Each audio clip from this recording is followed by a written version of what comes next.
Right. Good morning. Good morning. On this glorious day. Right. We'd like to extend a very warm welcome to all the visitors at this symposium at the EMONET conference. We're delighted to have you here, also on behalf of my co-chair and all the presenting authors, and even those who are not here, unfortunately. So we have a little project in the making, the emotion, and to talk about the emotion at work. And what you can see in the background is the cover of Bob Solomon's famous book, The Passions. It's not a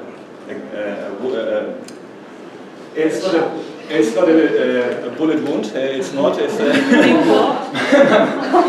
my co-chair reminded me.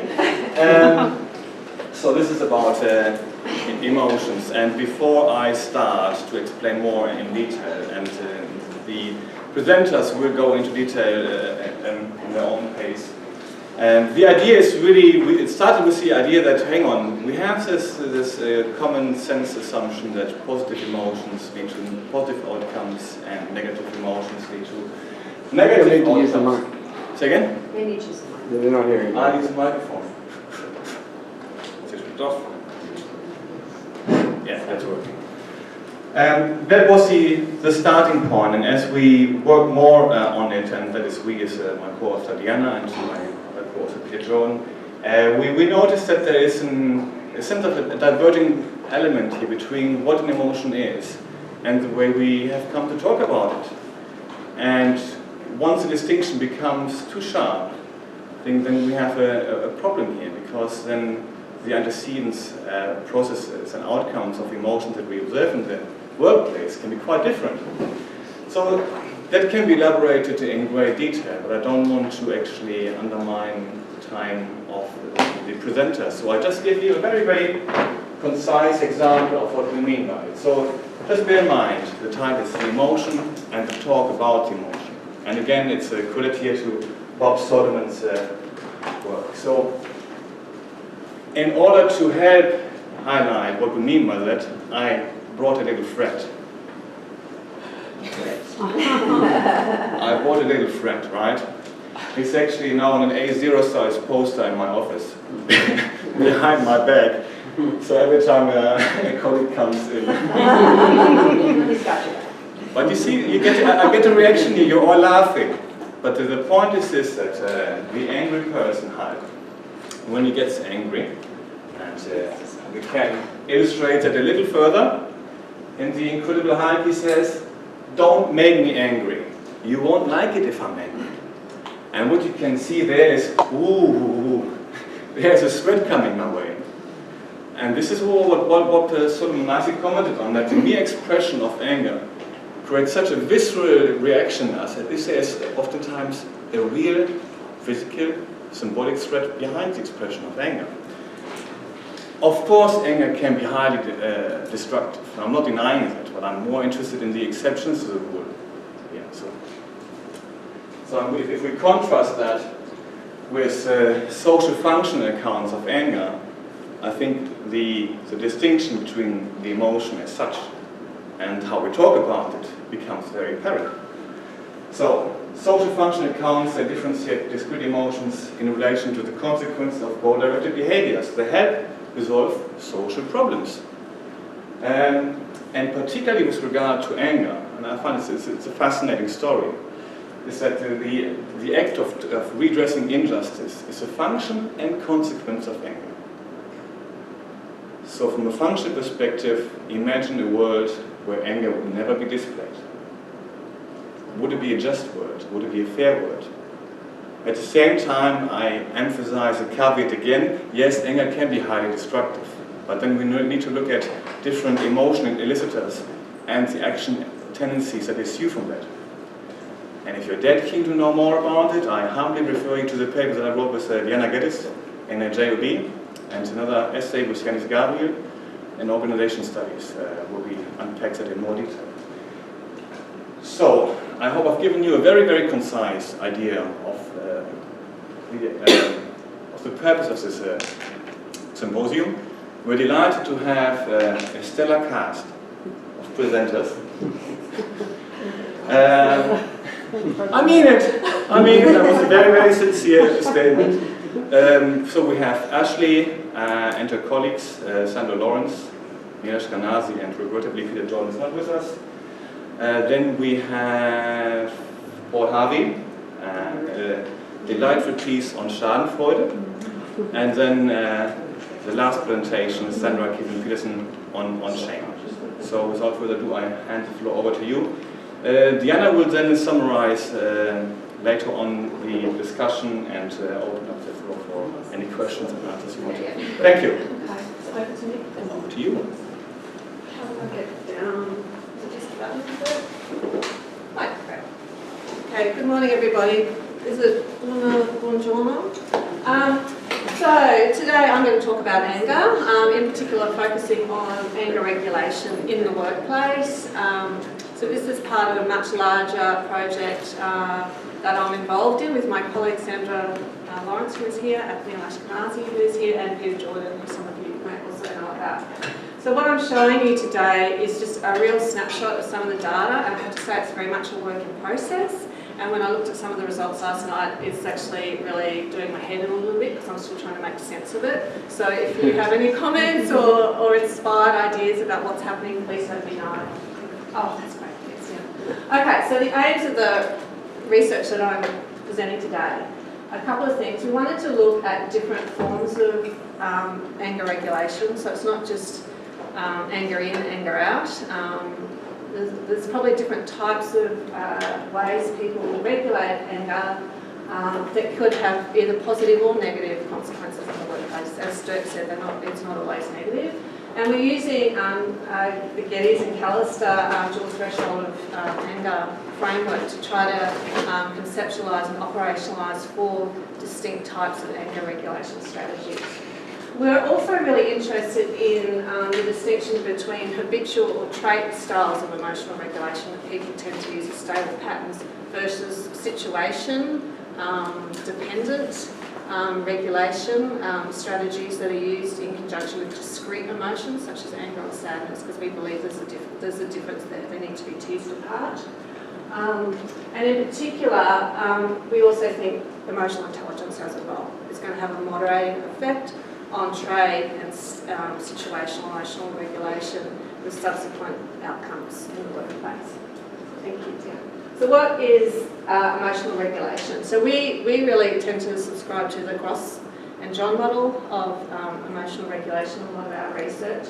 And so their definition is it's about which emotions people have, when they have them. It's also about the experience of emotion, but also how it's expressed. So ER strategies can be used either to increase, maintain or decrease emotional experiences and expressions.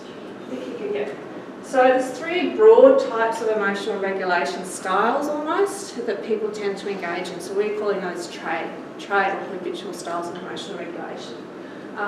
Cognitive reappraisal consider antecedent focused types of strategies where people tend to reframe, for example, anger or an emotion before it becomes full-blown, to in some ways neutralise it. And that tends to be linked to more positive outcomes. Then there are other people, and their preferred or habitual style tends to be more about suppression. So they tend to suppress emotions, but often actually after they've experienced it at its full magnitude, and that tends to be linked to more negative outcomes. And then more and more it's being recognised, another form of emotional regulation is actually emotion expression. Okay, people do choose to actually express their emotions. They have a choice about that. For example, in order to maintain an experience or a felt emotion. Okay, thanks, Ian. So, from our perspective, an issue for us is that a lot of emotional regulation research and the measures tend to be looking at habitual trait styles of emotional regulation. And so it tends to be decontextualised away from the situation and also away from a discrete emotion. So we think it's really important to actually look at situational emotional regulation strategies linked to particular situations or particular types of emotions. So as I said before, we're using the dual threshold model of anger to frame our thoughts about this. And that model suggests there are two types of thresholds. There's an expression threshold, and that's where people express anger. If they pass that expression threshold, other people can see the expression of that anger. But if they go too far and pass the impropriety threshold, then that's seen really as violating the norms of acceptable expression. Does that make sense? So from that, we've conceptualised 4 main types of anger regulation. Suppressed expression when neither threshold is crossed, reframing, like a cognitive reframing, and we argue that's neither thresholds crossed there, it's a silent form of anger. So because you reframe it into a neutral or positive experience, you don't actually express anger. Giving feedback, which you do pass the expression threshold and express anger in an assertive but non-aggressive way, and then venting, where you're passing both thresholds and it's seen as sort of almost antisocial. Thank you. Yeah. Okay, so these are our main cues. Does TRAE-ER influence situational anger regulation, and what are some of the subsequent outcomes, and also to what extent does emotional intelligence of an individual moderate those relationships? Very interested in that as well. Thank you. Keep going. So here's a quick snapshot of some of our studies. And as I said, I'm just picking and choosing a few things. But you can see there's two. The first study is student, the second study is workplace. There's time 1 and time 2 for both. You can see in time 2, the DV of interest is antisocial behaviour, and in time 2, in our workplace sample, we did a lot of DVs, but today I just wanted to look at psychological symptoms as a dependent variable. You can also see that we tried to keep to an objective measure of EI using the STEM student study 1, but we used the week, the Jordan Alliance week in study 2. Thanks, Fiona. I just wanted you to see a snapshot of some of the items that we're using, but the main thing is the instructions.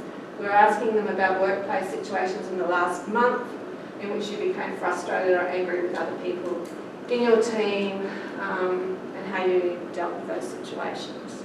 So trying to link it to specific events about anger. Okay, thanks, yeah. Now, these are the results that are doing my head in a little bit. And I'm aware of the time restrictions. Okay, and Dirk keeps telling me to get back in here.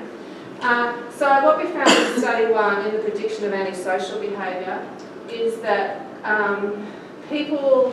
the higher people's trait use of cognitive reappraisal was linked to lower levels, okay, of antisocial behaviour through lower levels of anger expression. So that sort of makes sense. But the twist in all that was, and if they were lower in EI, so people that were habitually reappraise their emotions were less likely to engage in antisocial behaviour through low levels of anger expression, but if they were low in EI. So that's pretty interesting. And also in that study was that in terms of trait, people that tended to, by habit, suppress emotions, that was actually also linked to low levels of antisocial behaviour. For people, this is the twister, the people that were high in EI, but engaged in high levels of anger expression. So they crossed that expression threshold, but not probably the impropriety threshold. So we're still trying to get our heads a little bit around all this. In study 2, where we're looking actually at a workplace sample and we're looking at those 4 different types of anger regulation, really the main anger regulation strategy that's coming out is venting. That's the thing that's coming out, so when people are crossing both the expression and propriety threshold. And we're finding some really interesting results. People that reappraise by habit are more likely to suffer physical symptoms in the workplace if they have high EI, okay, and engage in high levels of venting. So they're incredibly, if you're high in EI, but you for some reason have to vent anger, that's going to lead to more physical symptoms. Okay. The flip of that, which I think this is quite interesting, is that for people though whose natural tendency is to express emotion, and if they have high EI, and vent and have that requirement to vent at a high level, that's actually linked to lower physical symptoms, psychological symptoms. So that's quite a different outcome to the people that have habitual forms of cognitive reappraisal. So I think that's quite interesting. And then for trait suppression, so people that habitually just suppress emotion, that was again linked to lower forms of physical symptoms if they had low EI and tended to use low levels of venting. So really they probably didn't cross those expression or impropriety thresholds. So as you can see, there's a lot of interactions and things happening. I've only given you a real snapshot of the data, and I've only presented the moderated mediated effects that we were getting. There's a lot more stuff there that we're still trying to make sense of. Overall, though, from these results, things seem to be happening in terms of anger regulation, in terms of expression and venting in particular. It does seem to be important to somehow tease out trait emotional regulation from situational emotional regulation that's linked to a particular discrete emotion. That seems to have some potential, and the role of EI is clearly having some sort of impact there. Just in terms of questions we're starting to raise as we're looking at some of this data is, well, are we missing other anger regulation strategies that we haven't thought about? Interested in your thoughts. Is the dual threshold model, is that useful for anger regulation? And then in terms of the future, and we've actually got a lot of this data already, is we're actually going to start to look at how negative display rules interact with some of this stuff as well. We've actually got performance measures from supervisors as well.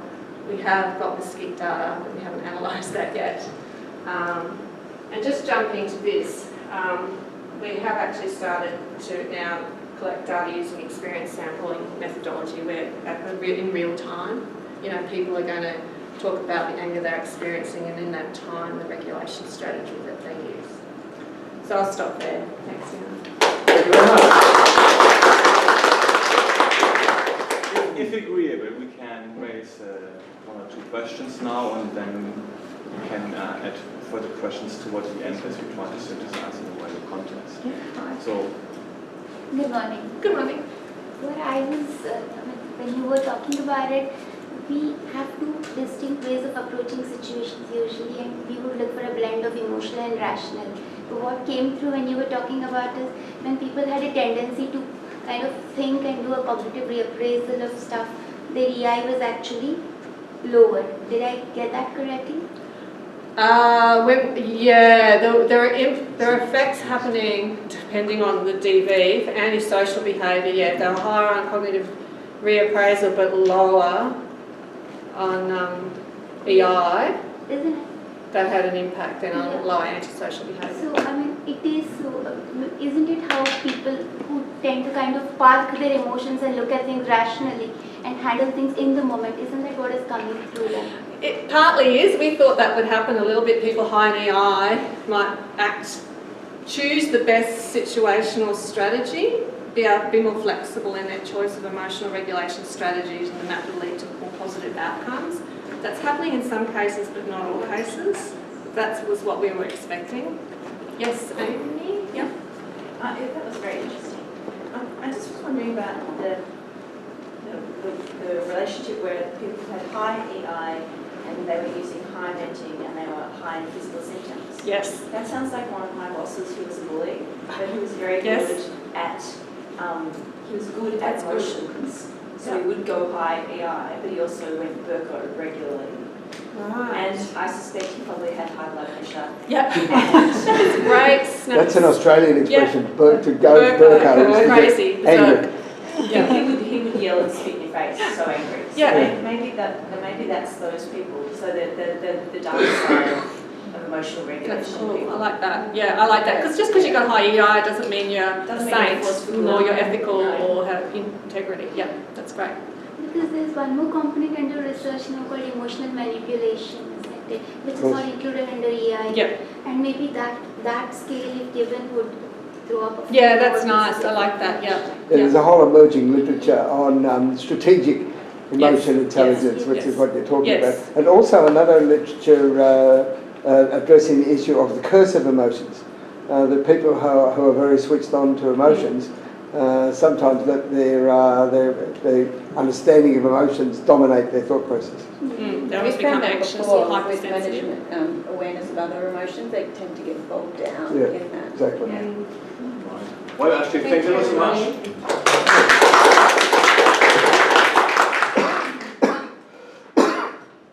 All of that, difficult data to present. Difficult data to present. Oh my god. Morning. So, first question I want to ask is how many Deutschlanders we have in the room. Raise your hands. You're You have a job in this. mispronouncing that word. Is to not laugh at me every time I mispronounce this word. I might just hand the microphone to every time I need that word pronounced. But this will be a discussion on Schadenfreude in the workplace. And it's an interesting nexus of, I think, a lot of the things that we'll be hearing about and talking about at this conference. So yesterday, we saw, at least I saw in the sessions I was at, a number of presentations on positive emotions. If you look at the program today, you see more of the negative side. And this kind of exists at sort of the nexus of the two. It's negative emotions on somebody's part, but joy in seeing those negative emotions that somebody else is feeling. And it's just wonderful. So, you should enjoy this. So I want to talk about how this fits the theme of the symposium of the emotion itself and how we talk about it, or how we don't, or how we maybe do but don't realize we do.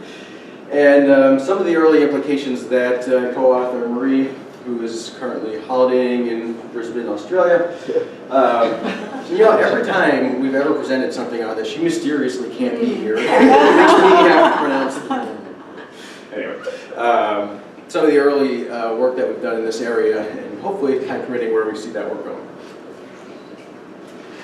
So for those not familiar with the emotion Schadenfreude, it's feelings of pleasure in response to misfortune, somebody else's misfortunes or failures. And so we distinguish between the emotion and the talk of the emotion in a peculiar way here, because many languages, including English, we don't even have a word for this.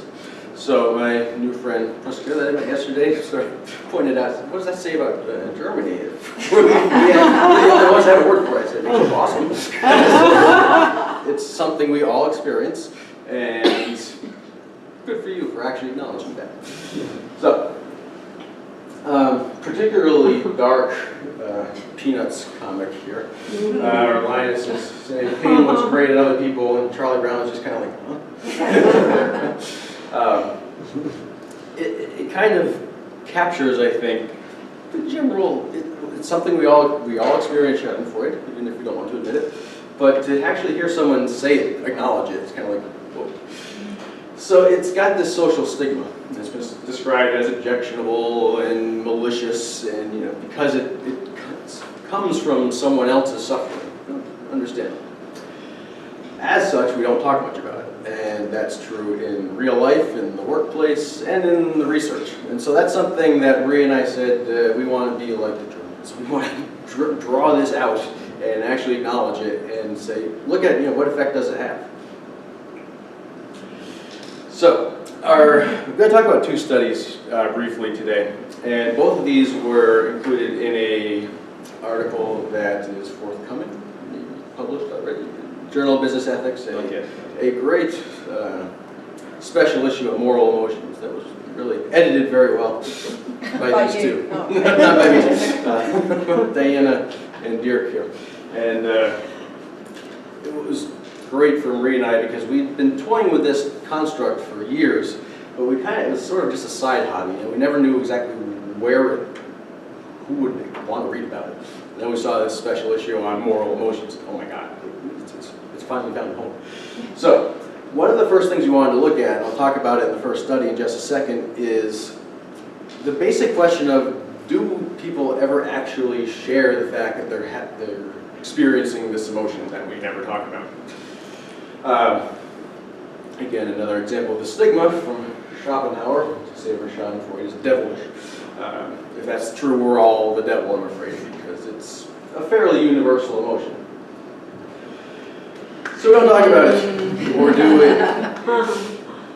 I think it's something we can all agree we do talk about sometimes. My apologies to those in Britain, you've gotten your fair share of it recently. The aligning of the planets, Brexit, and then the upset by Iceland. Days later, a lot of the world took some joy in that. Yeah, I love that last stat. 1 in every 150,000 Icelanders scored against England. Forget how small that country is. So, clearly we do talk about it sometimes. And again, my apologies to the British in the room. You'll have your fun with us in a few months when it comes down to the Donald or the Hillary. It'll be our turn. Anyway, so we kind of began with the premise that we do talk about it, but when do we talk about it? When do we actually reveal to others that we have this emotion? So the key to this question seems to be the role of perceived deservingness. And there's not a lot of research on this emotion, but a lot of what does exist is by Norman Feather, I believe he's now retired Australian researcher.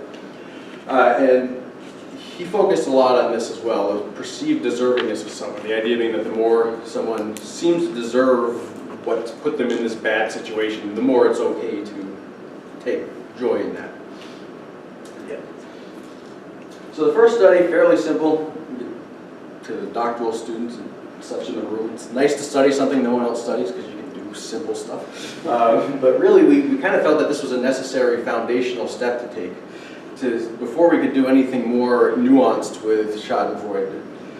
Is it even something that people will admit to having and actually share amongst each other to the point where we can measure it and things of that nature? So our first study was a fairly simple scenario-based study. We adapted 3 real-life examples of CEOs. This was a US student population. So we used examples that were not from the US on the assumption that a lot of US college students aren't so aware of what happens outside of the US. So we didn't want to bias we didn't want them to have too much familiarity with the situation. So we changed names and such. But 3 different levels of deservingness were represented in the 3 scenarios. And the subjects were randomly assigned to one of the 3 scenarios. And we basically found that the higher the deservingness in the scenarios, you can go to the next one actually. The stronger the felt Schadenfreude, 0.39 there. And we also found that the perceived deservingness indirectly affected the sharing as well. So both the emotion and the perceived deservingness have direct and indirect effects on the willingness to share the emotion with others. So we found some preliminary evidence that yes, to some degree, some individuals at least, will share these feelings. So in the second study, we wanted to go look into it a little more deeply and a bit more nuanced. So we brought social status into the equation. The idea being that those who have a higher level of status are more fun to see fall from grace, and people are more willing to talk about it. So my co-author being Australian, we used the Australian terminology of the tall poppy syndrome, the idea that the tall poppies are more fun to chop down, and hypothesized that, as I just explained, that the higher the status, the more the Schadenfreude would be. So similar design, we actually used the same 3 scenarios, except we split them into 2 sets. One in which the target, the person experiencing the misfortune, was still a CEO, and one in which it was a coworker of the subject, a hypothetical coworker. And so we can't read all that, but we found some support for what we were looking for, not entirely. We did find that perceived deservingness did interact with status in terms of the sharing of the emotion, but not the actual feeling of the emotion, which kind of makes some sense. So the individuals seem to feel equal levels of Schadenfreude regardless of status, but are more likely to discuss it in certain contexts. And somewhat contrary to what we were expecting to find, higher status didn't seem to amplify that. In fact, the interaction was at the lower level. And I apologize, I didn't include the interaction graph. I don't know why I didn't. But basically, we found that when perceived deservingness was lower, so it's not such a big deal, whatever the person did, there was a status effect. There was more likelihood of discussing schadenfreude for the higher status person. But if the severity of what the person did was really bad, it really broke some serious rules, did something very unethical, the status effect went away. That basically it was fair game for everybody at that point, regardless of your status. Which again kind of makes some sense, that if something is that bad, then we don't have to feel so shy about saying, hey, I'm glad to see this person suffering for it. So that's kind of where we've left off at this point. Our next steps are using more sophisticated measurement techniques. We're using facial emotion reading software and fun stuff like that. Again, it's very hard to get people to admit that they're experiencing schadenfreude, but you know, the face never lies. So we'll see what technology does with us. But our takeaways from what we've done so far here. We may, in certain contexts, share this emotion. And I didn't get too much into this, but it may serve a social, functional purpose. It does communicate to others, especially new members of an organization, this is behavior you shouldn't get into because we'll all make fun of you for it. And again, there seems to be a status effect, but only up to a certain point of wrongdoing severity. Beyond that, it's open season on all of us. Gary.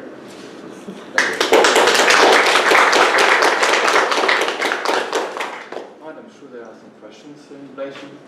Yes, please. Just a quick one. On the first table, do you mind going into it? On that regression, it looked like there was no difference in feeling schadenfreude by gender, but then there was a difference in sharing by gender? Yes. Who shared more? I believe, can you go to the, I'm sorry, don't go back. No, you're right now. Which were boys? One was the Yes, sorry. The females were too. So more among the females. So women were more likely to share than men were. That's interesting. And were the CEO employees, what genders were they all? CEOs are all men, which is why we control for gender in both studies, just to, because we couldn't control, we wanted to keep the gender consistent in these scenarios, so we controlled for the gender of the subject. That's interesting by itself. I mean, the rest of it's interesting. Any further comments, questions? There are no Brits who want you to get back at him now. They'll get their revenge later. Good. I'll get you put it on myself. All right, well, thank you so much.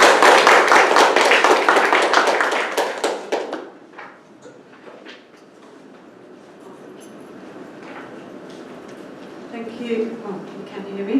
Yes. So I just want to start by acknowledging my co-author, Stephen Murphy, who's from Ryerson in Canada. Unfortunately, he couldn't be here, and also to thank Dirk and Deanna for the invitation to participate in this symposium. My paper is a work in progress, so I welcome your comments and questions at the end.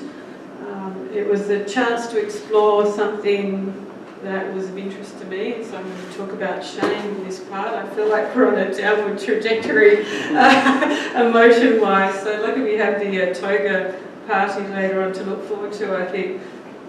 Can you just go back a fraction? Just a clip. We couldn't get the clip to work at the top without any sound, but perhaps I might just show a little bit of the non-verbals, because emotion, emotion is as much about the non-verbal as it is about verbal. And see if you can see what's happening in this from Despicable Me, this little clip. You might not look at all of it, but...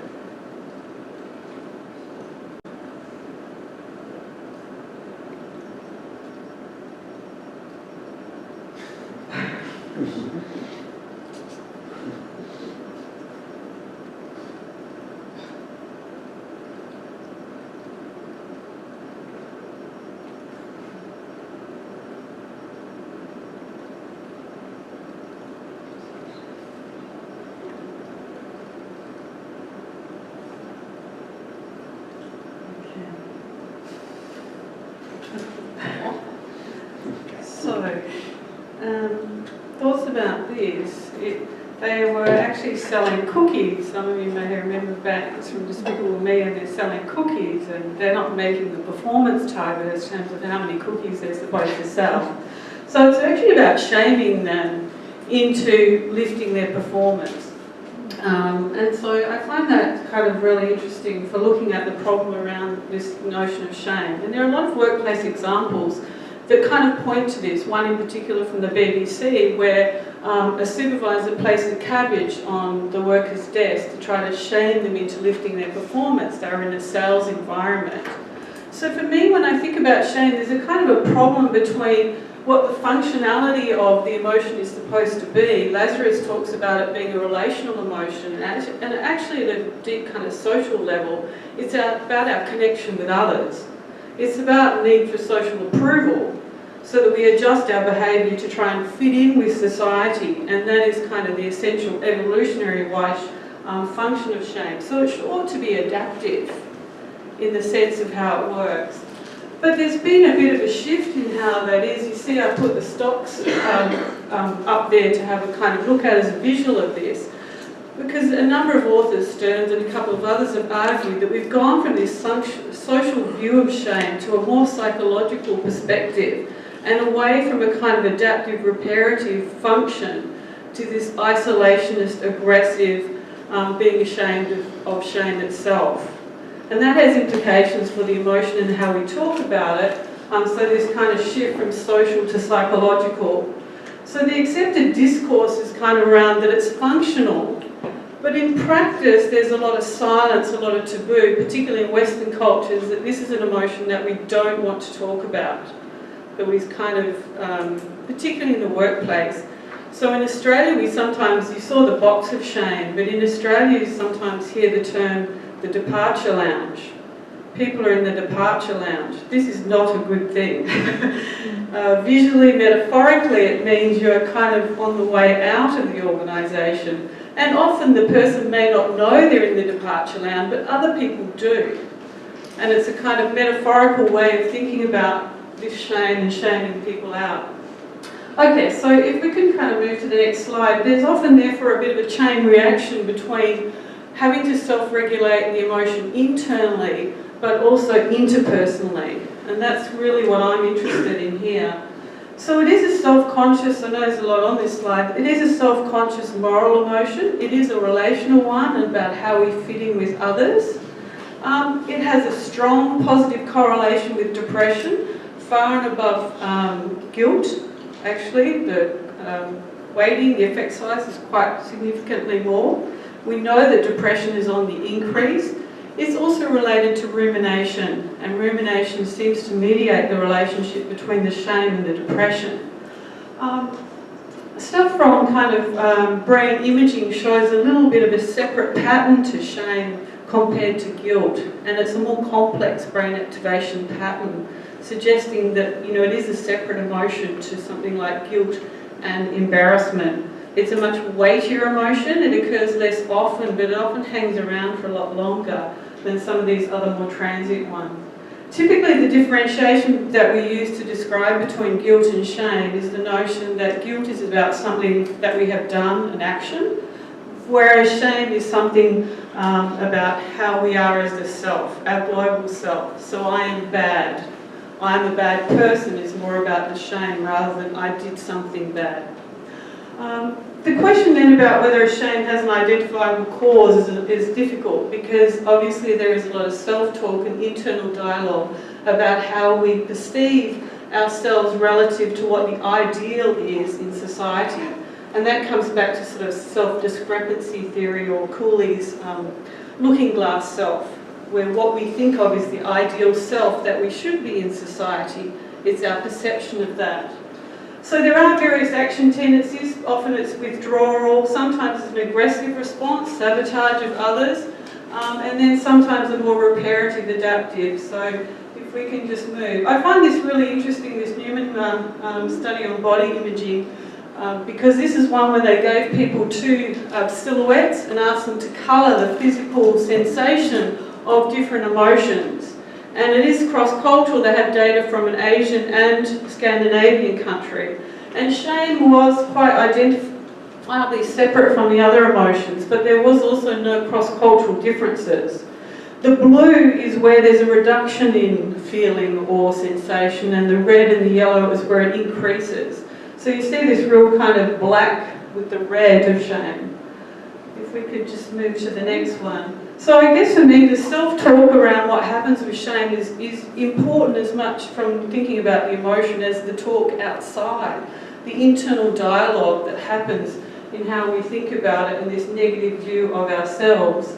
There is individual differences here, and there's a very interesting account by a doctor who sent a patient home who subsequently had a negative outcome. And the doctor talks about he couldn't get out of a cycle of this questioning. He questioned, why did I send the patient home? Why didn't I ask the attending to help? Why am I a doctor? Why am I doing this? In this ruminative kind of pattern of being stuck in that self-talk. To the point of actually saying, I need the voices in my head to stop. So we know it's associated with rumination. Some things like distancing and self-talk seem to happen, and I'll come back to that. If we could just go to the next one, thanks. So I want to talk a little bit more about societal's role in this, because I think we're missing a little bit of the point here, and I want to touch a little bit on the mindfulness yesterday. I find this also really interesting data that looks at the references to shame. Unfortunately, it stops at 1960. So what's happened in the last 55 years? But you can see here that references to shame in the wider culture has declined over time. So something has happened in relation to how we talk about this emotion in the kind of interpersonal social constructionist view. So let me go to the next one. We can look at lexicographic perspectives using dictionaries. You can also look at metaphorical perspectives on shame. An interesting cross-cultural study by Hurtado de Mendoza found that the words used to describe shame in both Spanish and English dictionaries are quite similar. There wasn't a lot of difference other than the term that was used, but what was different was the types of events that elicited the shame. So we typically see a similar pattern, kind of words like distress, regret, foolish behaviour, and it's used as a noun and a verb. So this notion of shaming others to bring them into line, this kind of destructive, aggressive aspect, which I think has emerged more in contemporary society, I'm afraid to say. And social media has provided people with unprecedented opportunities to shame others, a kind of a modern version of the stocks, if you like, as a way. If we can flip to the next one, we know, I mean, just to digress, as a study of children as young as 6 and 7 now choose who to play with on the basis of body image and already make choices about who they think their friends are, and shame those people who don't comply with what is the ideal kind of body shape as young as 6 or 7. That's kind of a bit frightening for those of us who have children. Just on the metaphorical, I also find this really interesting because the metaphors around shame are very passive. And in particular, the top one, felled by a shame as a tree by an axe, and also Brené Brown, who's done a lot of work in this with the white ants, the termites eating away at the structure. Both of those metaphorically, like the departure lounge, they really strike at our sense of self, our structure, the archetype. So shame is really quite a destructive emotion in the sense of how we might try to rebuild and integrate people into society when they've maybe had a shameful experience. I just want to crawl in a hole and die, that we feel so ashamed that we just think we can't even kind of venture into society. In my example of the doctor who was having difficulty living with what they had done. We've also seen this, Amazon has engaged in kind of this Darwinism of shaming to kind of keep people up to performance levels. If we could go, just to finish off a couple of things. I don't expect you to take this model in, and what I was really interested in looking at here, because this comes from a Journal of Business Ethics paper that we've done on shame, is the importance, I think, of looking at this emotion as hierarchical or multi-layered. It's not possible, it's a social emotion. So by the virtue of that, it needs to be looked at from a variety of levels in organisations.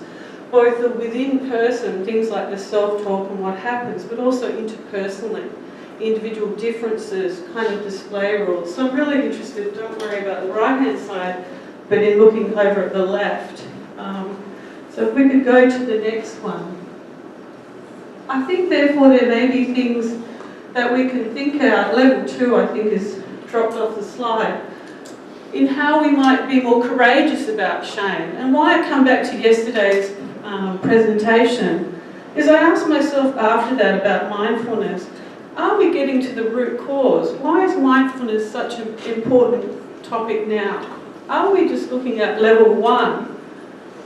Or should we be looking at levels 3, 4 and 5 and what society is saying around some of these emotions which are social?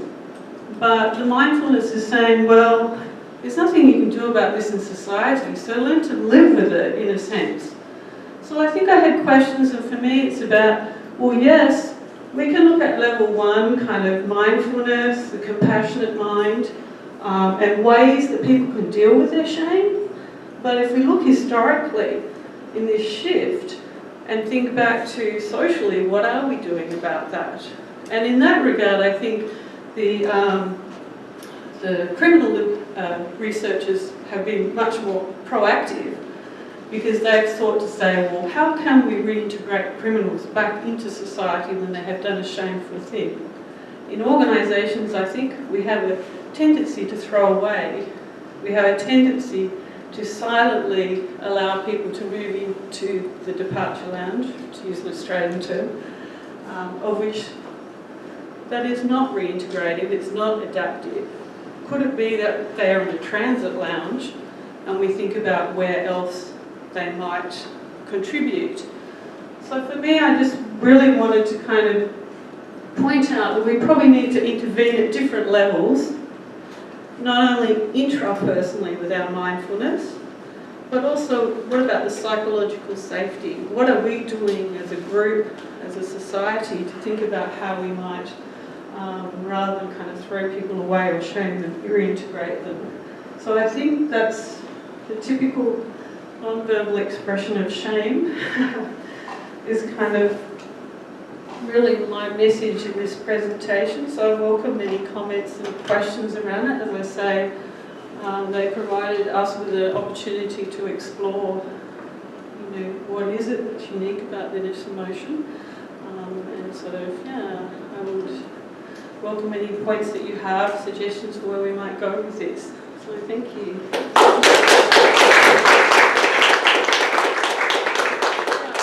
I suggest we have 1 or 2 immediate questions, and then Diana, if you want to take over then. Not a serious one. How did you interview with Donald Trump? Yes, well, he's in a separate class of the no empathy. It's very closely related to empathy, no shame, I think. There is a group of definite dispositional differences who, without the empathy along with that, it's dysfunctional. But it's actually, Donald Trump is an interesting case, because one of the last TV duels, when they were talking against each other, rather than with each other, he said to Ted Cruz, "Shame on you! Shame on you!" And it was in the context that, that actually the other guy didn't have any friends in Parliament, blah, blah, and you try to portray the kind of moral high ground, but you're actually not. Shame on you! This is on YouTube. It's very interesting. If you watch that as well, the person doesn't know how to respond, because it's a public forum and they're being shamed. And it's a bit of a travesty, because that person who should be very ashamed uses shame very deliberately as a means of social control and social influence. Exactly. So, yeah. I mean, I think shame and learning have something very They do. linked. Because specifically, since you mentioned criminal behavior, if you take certain personalities like antisocial personalities, borderline personality disorders, and all those who externalize, they don't feel shame. Therefore, they don't seek approval. Therefore, they cannot learn. That's so true. our reforming systems and rehabilitating systems, therefore, cannot work. And therefore, the penalizing route is something. I think this is a point of departure of where we can reform versus where we should restrict. Well, it suggests there are some people who Yes. can't, those who are psychopathic and have no Yes, yes. empathy and also no remorse. Right. If they don't understand remorse, then it's difficult. But the literature also says within that when people are a first offender, they often return to their social group from which they came, and therefore to fit in with that social group they re-offend. Because they're not accepted in other parts of society, they seem to be isolated, if that makes sense. So I agree, it wouldn't work for all. Yeah. Yeah, I really love your presentation, and I also think that, I like that you say let's bring society back in, and your graph, you showed us a dip, but like you said, and there's now this big shift, and we've seen, like Ron Johnson's heard about the public shaming attempts, it's that we're sort of like in this massive upward trajectory in the amount that shaming is taking place publicly of individuals and of organizations through social media. Exactly. Which makes it really interesting to me, how you invite mindfulness back in as this contrast into this, where we have adaptive and maladaptive responses to shaming. And is there a role for mindfulness in making a difference between that as we see this going on at the societal level? Because maladaptive responses to shaming are many of the things that we see, and some of my work with a lot of populations, you see this maladaptive, but then there are those people who can turn it around and find it adaptive. And what are those mechanisms, and the idea of mindfulness is quite interesting to me as part of Well, I think that helps to break the circuit, which is what Yeah. that's about, where the rumination can just, and the doctor is an example, where they just continually go question themselves, which is not adaptive.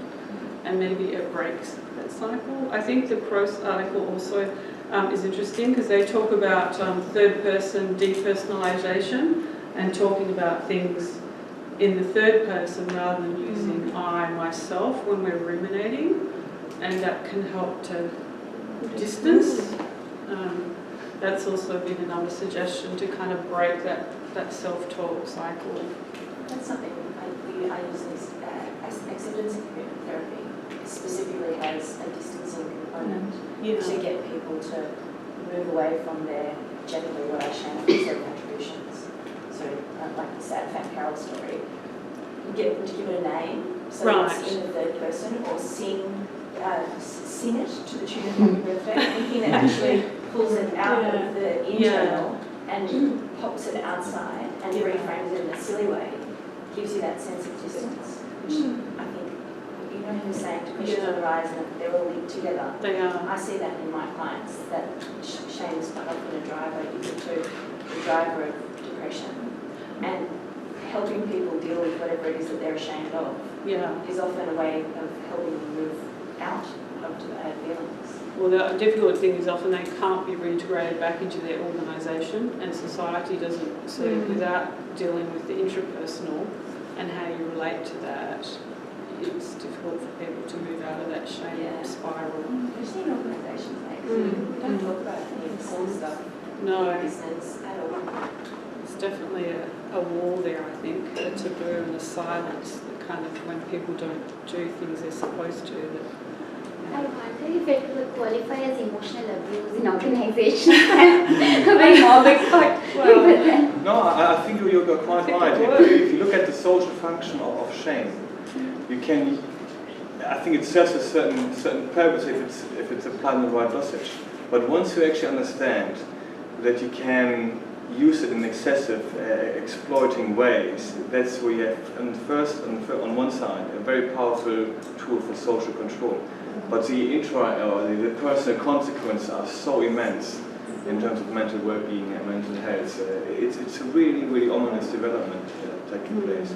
Just more of a quick observation, I can see a lot of linkages between what you did and what Paul did with Schadenfreude. Yeah, like that as well. The sort of from the interpersonal There people in some ways feel good about shaming other people. It lifts them up some way. That's exactly Some right. connection Actually, I feel better if I can bring you down to sort of my level, or whatever it is that somehow. Can I suggest at this point? Now, first and foremost, thank you again.